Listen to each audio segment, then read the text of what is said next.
நண்பர்களுக்கு வணக்கம். இந்த வீடியோவில் நாம் வாலண்டைன்ஸ் டேக்கு ஒரு ஸ்பெஷல் கேக் செய்ய போகிறோம். அது ஸ்ட்ராபெரி ரெட் வெல்வெட் கேக்.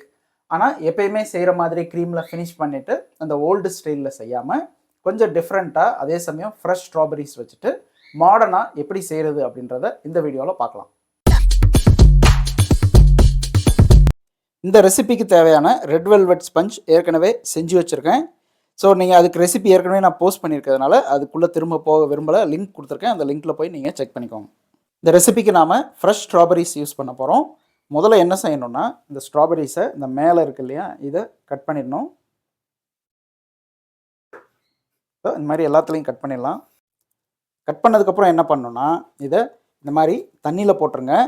வேணும்னா 2-3 ட்ராப்ஸ் வினிகர் சேர்க்கணுன்னா சேர்த்துக்கலாம். அப்போ தான் அதில் இருக்கிற அந்த தூசி, பெஸ்டிசைடு எதனா இருந்ததுன்னா அதெல்லாம் வந்துடும்.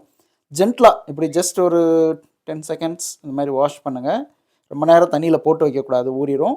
சிலர் வந்து ரன்னிங் வாட்டரில் இதை வாஷ் பண்ணுங்கன்னு கூட சொல்லுவாங்க. செய்யலாம், பட்டு ஸ்ட்ராபெரி வந்து டேமேஜ் ஆகிறதுக்கு அதில் சான்சஸ் இருக்குது. வாஷ் பண்ணதுக்கப்புறம் இந்த ஸ்ட்ராபெரிஸை வெளியில் எடுத்து இந்த மாதிரி பேப்பரில் போட்டுருங்க, டிஷ்யூ பேப்பரில். இந்த தண்ணியில் பார்த்தாலே உங்களுக்கு தெரியும் எந்த அளவுக்கு அந்த டஸ்ட்டு அதெல்லாம் இருக்குது அப்படின்ட்டு. பார்க்குறதுக்கு நல்லா இருக்கிற மாதிரி ஒரு 3 பீஸ் மட்டும் இதில் தனியாக எடுத்து வச்சுட்டேன். இது வந்து மேலே டாப்புக்கு யூஸ் பண்ணிக்கலாம். இப்போ இதை என்ன செய்ய போகிறோன்னா, சின்ன பீசஸாக கட் பண்ணிக்க போகிறோம்.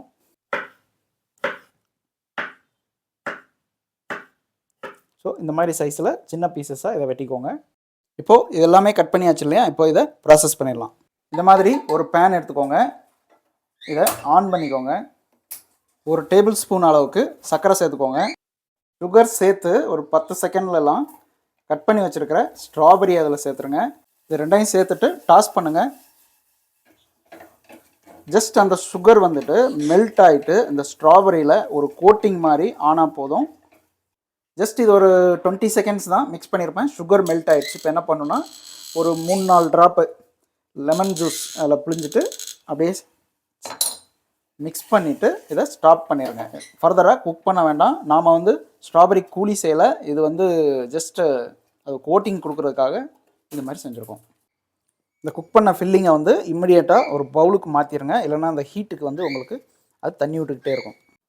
ஸ்பஞ்ச் கேக் 3 லேயராக கட் பண்ணியாச்சு. ஃபஸ்ட்டு இதில் சுகர் சிரப் அப்ளை பண்ணிக்கலாம். இதுக்கு நாம் க்ரீம் சீஸ் ஃப்ராஸ்டிங் யூஸ் பண்ண போகிறோம். அது ஏற்கனவே நாம் எப்படி செய்கிறது அப்படின்ட்டு வீடியோ பப்ளிஷ் பண்ணிட்டோம், அதை செக் பண்ணிக்கோங்க. என்ன பண்ணுங்கன்னா, ஃபஸ்ட்டு சென்டரில் மட்டும் இந்த மாதிரி க்ரீமை அப்ளை பண்ணிக்கோங்க. இந்த மாதிரி ஒரு நாசல் எடுத்துக்கோங்க, பிளெயின் ஓப்பன் நாசல். பைப்பிங் பேக்கில் இந்த மாதிரி சேர்த்துக்கோங்க. அதே சேம் ஃப்ராஸ்டிங்கை வந்து இப்போது பைப்பிங் பேக்கில் ஃபில் பண்ணிட்டு இந்த மாதிரி எட்ஜஸ்லேருந்து பைப் பண்ணுங்கள், ஃபுல்லாக சுற்றி எல்லா இடத்துலையுமே.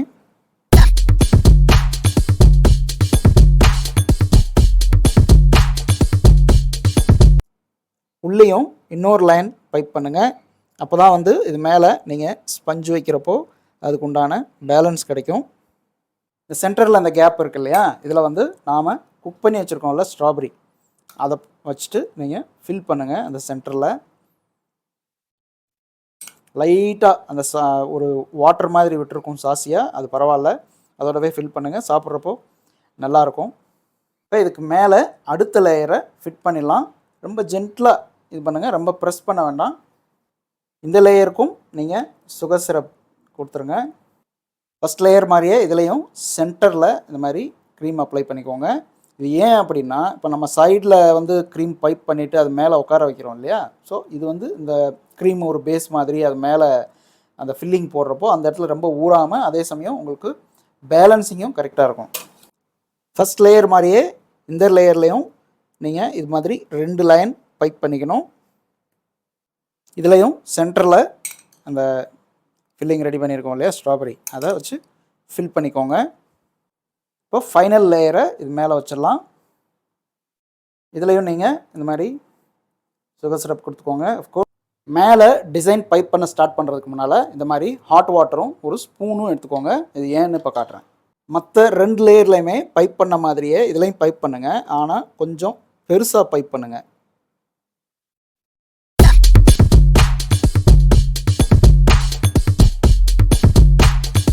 ஹாட் வாட்டரில் டிப் பண்ண ஸ்பூனை வச்சு இந்த க்ரீம் பைப் பண்ணியிருக்கோம் இல்லையா, அதோட சென்டரில் இருந்து அப்படி இழுத்து விடுங்க. ஒரு டிசைன் பேட்டர்ன் ஃபார்ம் ஆகும். அதே மாதிரி சுற்றி ஃபுல்லாகவே நீங்கள் செஞ்சுக்கிட்டே வரணும்.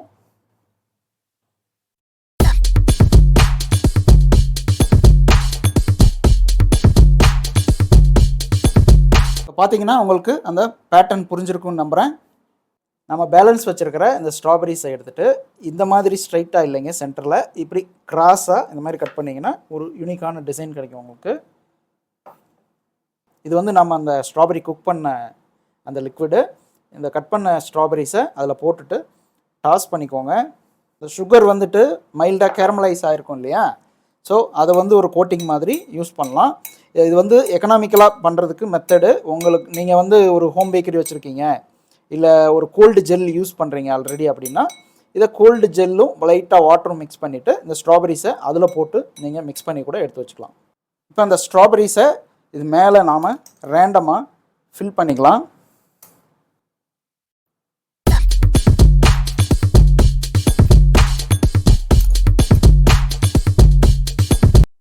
இது ஃபினிஷ் பண்ணுறதுக்கு என்ன பண்ணணுன்னா, கடைசியாக அந்த ரெட் வெல்வெட் ஸ்பஞ்ச் லெஃப்ட் ஓவர்ஸ்லாம் இருக்கும், அதை வச்சுட்டு மேலே கொஞ்சம் இது மாதிரி க்ரம்ஸு ஸ்ப்ரிங்கிள் பண்ணி விடுங்க.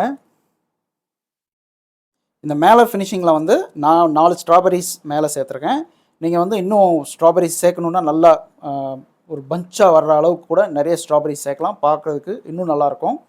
இப்போது உங்களுக்கு இதில் ஒரு கேள்வி இருக்கும், இப்படி நான் ஃபினிஷ் பண்ணிவிட்டு அப்படியே என் ஃபேமிலிக்கு சர்வ் பண்ணால் ஓகே, பட் இதே இது நான் ஒரு கேக் கவுண்டர் வச்சுருக்கேன், இல்லை ஹோம் பேக்கிங் பண்ணுறேன், இல்லைனா பேஸ்ட்ரி ஷாப் வச்சுருக்கேன், இதை நான் எப்படி கவுண்டரில் வச்சு யூஸ் பண்ணுறது, ட்ரை ஆயிராதா அப்படின்னு ஒரு கேள்வி இருக்கும். என்ன பண்ணணும்னா, அசிட்டேட் ஷீட் அப்படின்னு சொல்லிட்டு ஆன்லைனில் கிடைக்கும், அந்த ஷீட்டை வாங்கிட்டு நீங்கள் இதை சைடில் கவர் பண்ணிடணும்.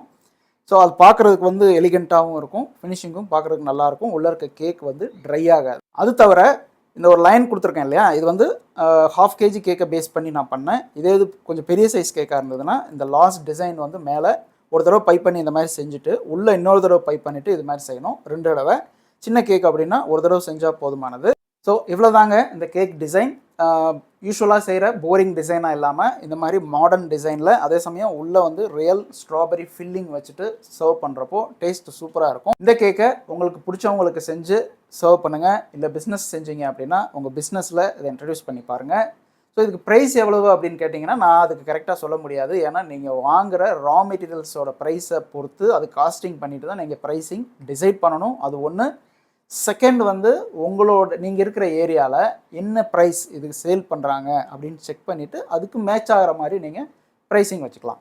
இதை தவிர இதில் எதனா டவுட் இருந்ததுன்னா கீழே கமெண்ட்டில் கேளுங்க, நான் உங்களுக்கு பதில் சொல்கிறேன். இந்த வீடியோவும் இந்த கேக் டிசைனும் உங்களுக்கு பிடிச்சிருக்குன்னு நம்புகிறேன். அடுத்த வீடியோவில் உங்களை பார்க்குற வரைக்கும் பை ஃப்ரம் ஷெஃப் பிரதீப்.